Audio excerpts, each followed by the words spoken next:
नमो तस्स भगवतो अरहतो सम्मा संबुद्धस्स। सादर प्रणाम। द ग्रेट बुद्धा चैनल में आप सभी का स्वागत है। आज हम एक अत्यंत पावन और जीवन परिवर्तनकारी ग्रंथ की यात्रा शुरू करने जा रहे हैं। भगवान बुद्ध द्वारा देशित वह अनमोल ज्ञान जो हमारे मन के अंधेरों को दूर कर उसे प्रज्ञा के प्रकाश से भर देता है। किताब का परिचय। जैसा कि हमारे आदरणीय साधक मित्र ने अनुरोध किया था, आज से हम विपश्यना विशोधन विन्यास धम्मगिरी इगतपुरी द्वारा प्रकाशित अत्यंत प्रामाणिक पुस्तक महासत्य पठान सूत्र के हिंदी भाषा अनुवाद का पाठ शुरू कर रहे हैं।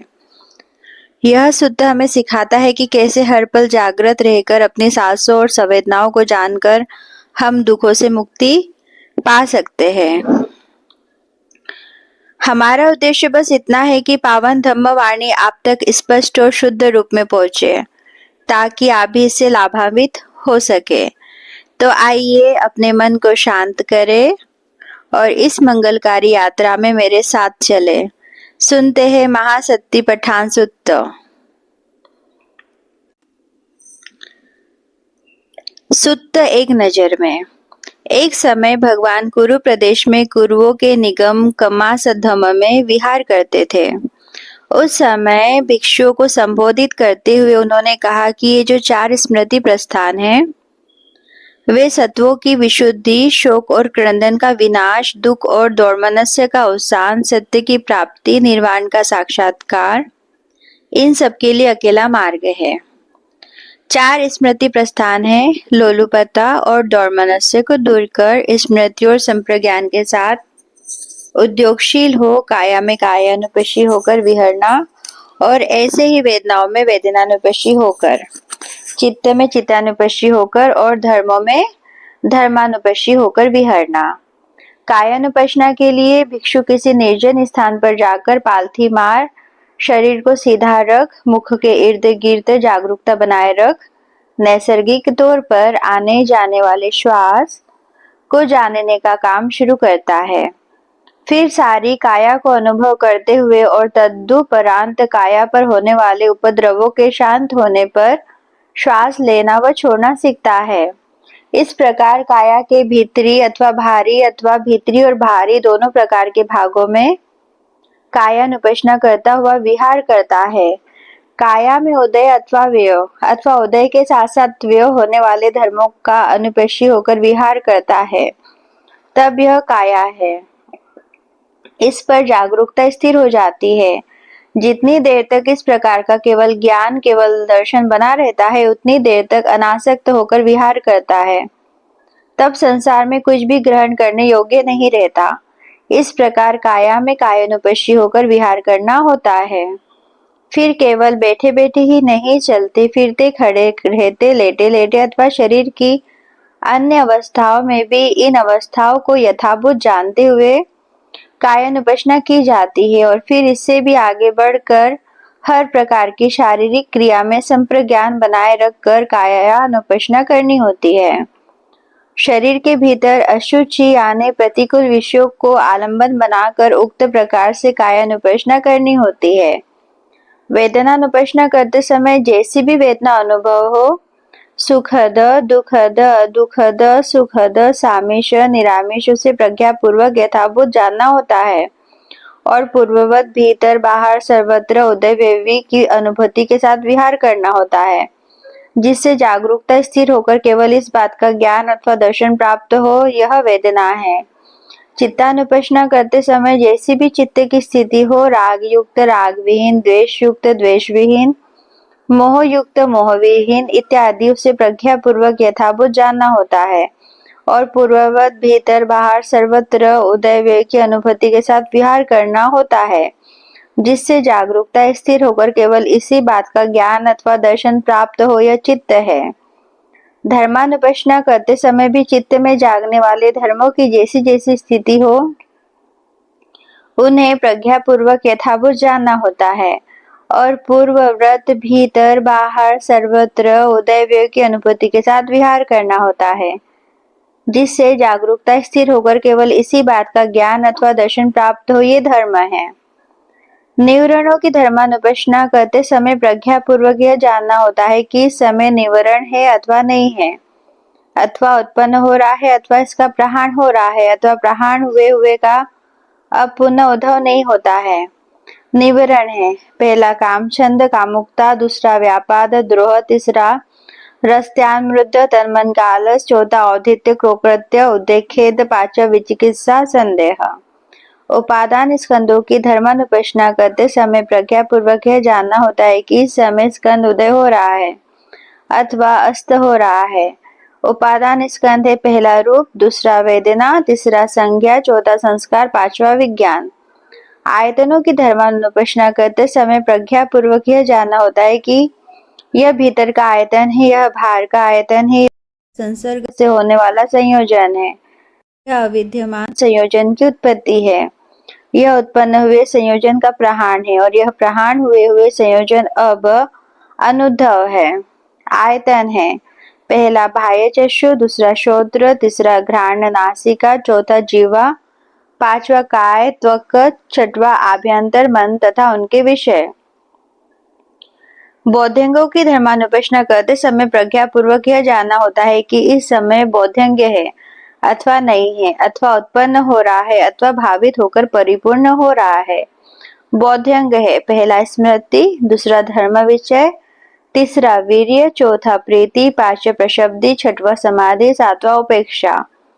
आर्य सत्यों की धर्मानुपश्ना करते समय प्रज्ञापूर्वक यथाभूत यह जानना होता है कि यह दुख है, ये दुख का समुदय है, ये दुख का निरोध है, ये दुख निरोध का उपाय है। तत्पश्चात भगवान ने स्पष्ट किया कि दुख, दुख का समुदय, दुख का निरोध और दुख का निरोध का उपाय, इनमें क्या अभिप्राय है। संक्षेप में पांचों उपादान स्कंध ही दुख है। बार बार राग जगाने वाली तृष्णा दुख का समुदय है। इस तृष्णा का सर्वथा निरोध दुख का निरोध है और आर्य अष्टांगिक मार्ग सम्यक दृष्टि, सम्यक संकल्प, सम्यक वचन, सम्यक कर्मा, सम्यक आजीव, सम्यक व्यायाम, सम्यक स्मृति, सम्यक समाधि दुख निरोध का उपाय है।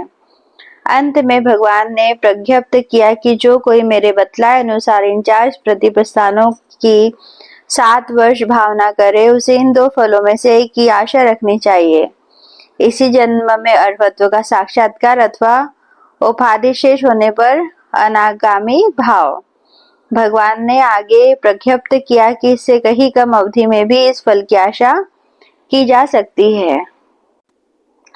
दूसरा है सुत्त की समीक्षा।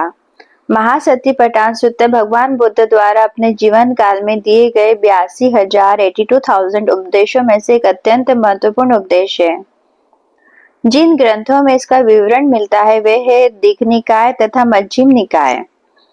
पहले ग्रंथ में इसका शीर्षक है महासतिपट्टान सुत्त और दूसरे में सतिपट्ठान सुत्त।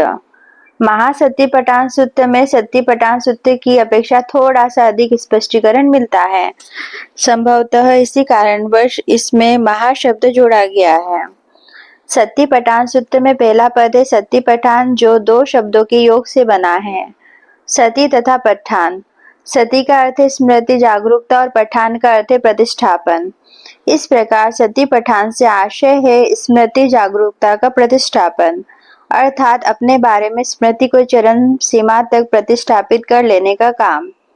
महासतिपट्ठान सुत्त का सक्रिय अभ्यास करने से यह स्पष्ट हो जाता है कि स्मृति को इस सीमा तक प्रतिष्ठापित कर लेने से अपने बारे में सारी सच्चाइयां सामने आ जाती है और प्रकृति के सारे रहस्य खुल जाते हैं। इसी उद्देश्य की पूर्ति के लिए भगवान का यह उपदेश है। सतिपट्ठान सुत्त का दूसरा शब्द है सुत्त, सूत्र अथवा भगवान की वाणी। यह वाणी सुआख्यात, अच्छी तरह समझाई हुई होती है। इसमें कोई भी विषय लोगों को खूब अच्छी तरह से समझाया हुआ होता है, भले ही इसमें किसी बात को बार बार दोहराना क्यों ना पड़े। ऐसा होना नितांत आवश्यक है, क्योंकि यदि लोग धर्म की बात ठीक से समझ ही नहीं पाएंगे तो धर्म को धारण कैसे करेंगे। अन्य परंपराओं में ऐसे सूत्र भी मिलते हैं जिनमें 2, 4, 5 पद ही होते हैं। वहाँ सूत्रकार जानबूझकर पदों को सीमित करने की चेष्टा करते हैं, भले ही इससे उनके सूत्र का आशय किसी सामान्य बुद्धि वाले व्यक्ति की समझ में न आए। किसी अरहंत के सूत्र ऐसे नहीं होते। वे गंभीर से गंभीर विषय के हर पहलू को स्पष्ट करने के लिए होते हैं। वे पांडित्य प्रदर्शन के लिए होते हैं। इसलिए महासतिपट्ठान सूत्र में भगवान द्वारा निर्दिष्ट चित्त विशुद्धि की समूची प्रक्रिया को कोई भी सामान्य बुद्धि वाला साधक बड़ी सुगमता के समझ सकता है और किसी कुशल आचार्य के साथ इसके प्रायोगिक पक्ष का सक्रिय अभ्यास कर इसी जीवन में अध्यात्म की ऊंची से ऊंची अवस्था को प्राप्त कर सकता है। अब हम महासतिपट्ठान सूत्र की समीक्षा इसके विभिन्न शीर्षों के क्रमानुसार करेंगे। पहला है उद्देश्य। भगवान की वाणी के अधिकांश सूत्र इन शब्दों से आरंभ होते हैं, एवं मैं सुतम, ऐसा मेरे द्वारा सुना गया। प्रकरण प्राप्त सूत्र भी इन्हीं शब्दों से आरंभ होता है।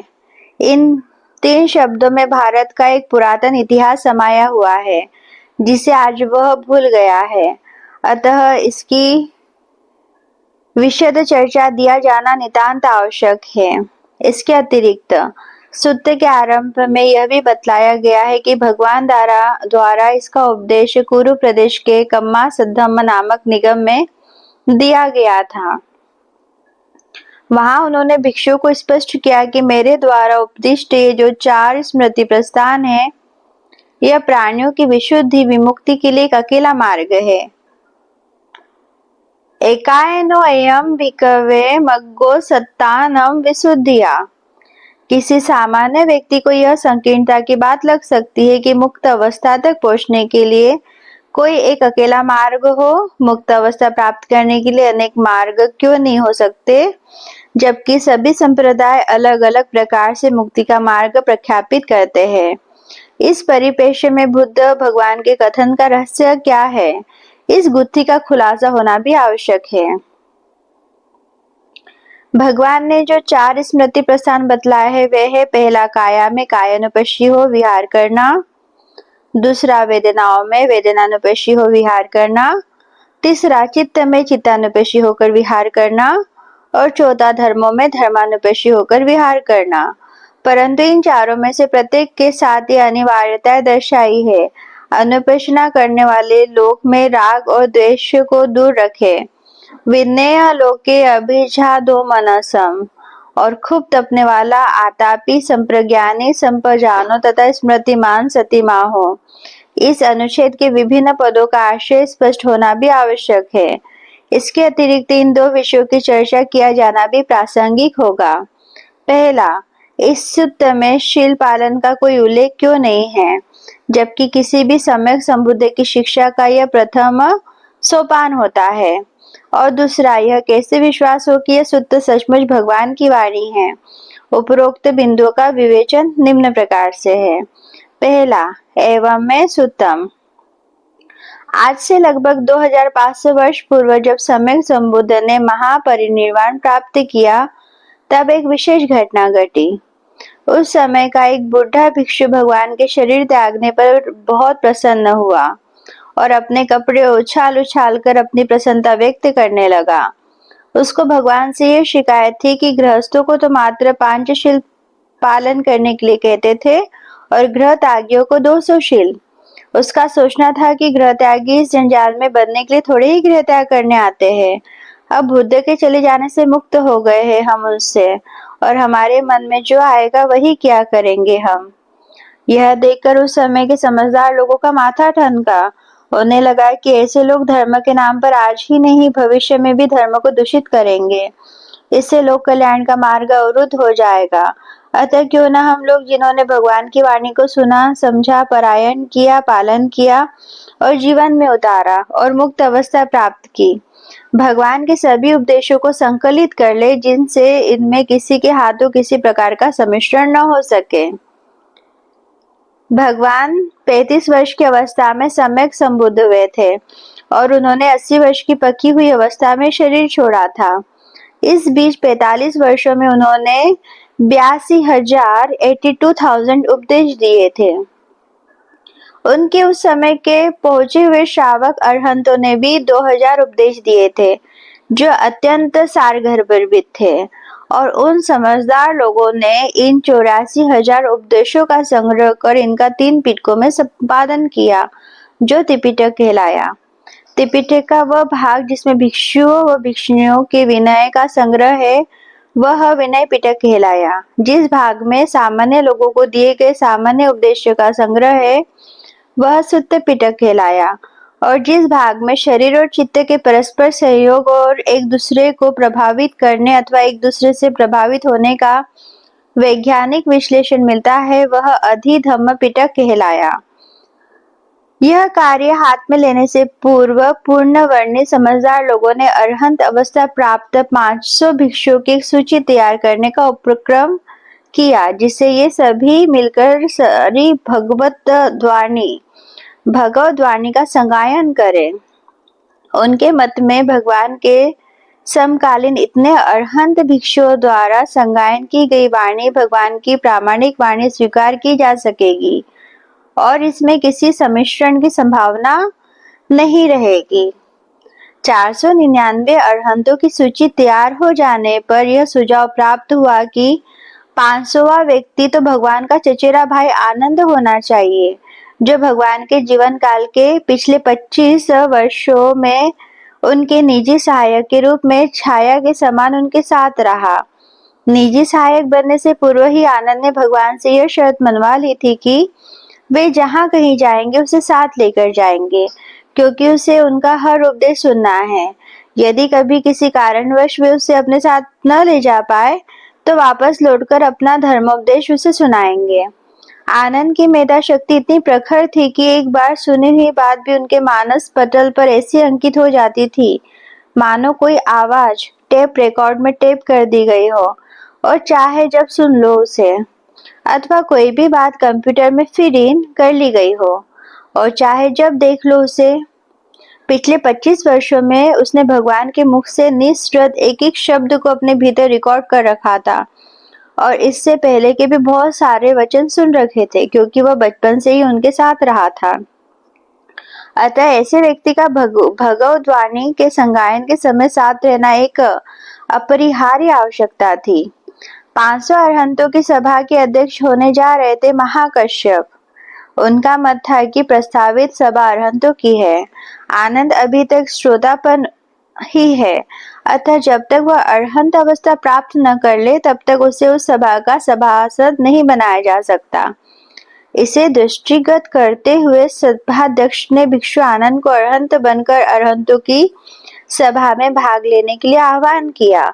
उन्होंने कहा, भगवान की सेवा शुश्रूषा में लगे रहने के कारण वह समय नहीं निकाल पाते थे और श्रोतापन ही रह गए। अब भगवान के न रहने के से समय की कोई कमी नहीं रही है और जीवन मुक्त होने की विद्या उनके लिए दुरूह नहीं है, क्योंकि न जाने कितने लोग इनसे यह विद्या सीख कर अरहंत अवस्था प्राप्त कर चुके हैं। अतः वह प्रयत्नशील हो और अरहंत बनकर सभा में भाग लेने के लिए आए। इससे यह स्पष्ट होगा कि कोई बुद्ध भी किसी व्यक्ति को मुक्त नहीं कर सकता। यदि ऐसा संभव होता तो वे आनंद को तो अरहंत बना ही देते, जैसा कि वह उनका चचेरा भाई था, जीवन भर उनके साथ रहा और लंबे समय तक उनकी सेवा में व्यापृत रहा। वस्तुतः हर व्यक्ति को अपने ही प्रयासों से मुक्त अवस्था प्राप्त करनी होती है। अस्तु, आनंद ने भिक्षु महाकाश्यप को आश्वस्त किया कि मैं शीघ्र ही अरहंत होकर आपकी सभा में भाग लेने के लिए आऊंगा। सभा का आयोजन थोड़े समय के लिए स्थगित रखे। इसके तुरंत पश्चात वह अपने काम में लग गया। भिक्षु आनंद को मुक्त होने की विद्या तो खूब विदित ही थी, अतः वह खूब परिश्रम करने लगा, परंतु वह अपना होश खोए हुए था, क्योंकि हर समय उनके मानस में यही चिंतन चलता था, अरहंत होकर रहूंगा, अरहंत होकर रहूंगा। दूसरों को होश बनाए रखने की शिक्षा देने वाला स्वयं होश खोए बैठा था। इसके परिणाम स्वरूप दिन ब दिन बीतते चले गए, परंतु उसे कोई उपलब्धि नहीं हुई। जब अगले दिन 4 माह पूरे होने को आए, तब भिक्षु महाकश्यप ने उसे सूचित किया कि अब हम और नहीं रुक सकते। आज रात का समय आपके पास है। यदि आप इसमें अरहंत हो जाए तो प्रातः सभा में भाग लेने के लिए चले आए, अन्यथा हम किसी अन्य अरहंत भिक्षु का चयन अपना कार्य आरंभ कर देंगे। इस पर भिक्षु आनंद ने कहा, अच्छा, आज रात और प्रयत्न करूंगा। फिर उस रात भी वैसे ही काम करता चला गया। मैं अरहंत बनूंगा, मैं अरहंत बनूंगा। रात पूरी हुई, फटने का प्रकाश आने लगा।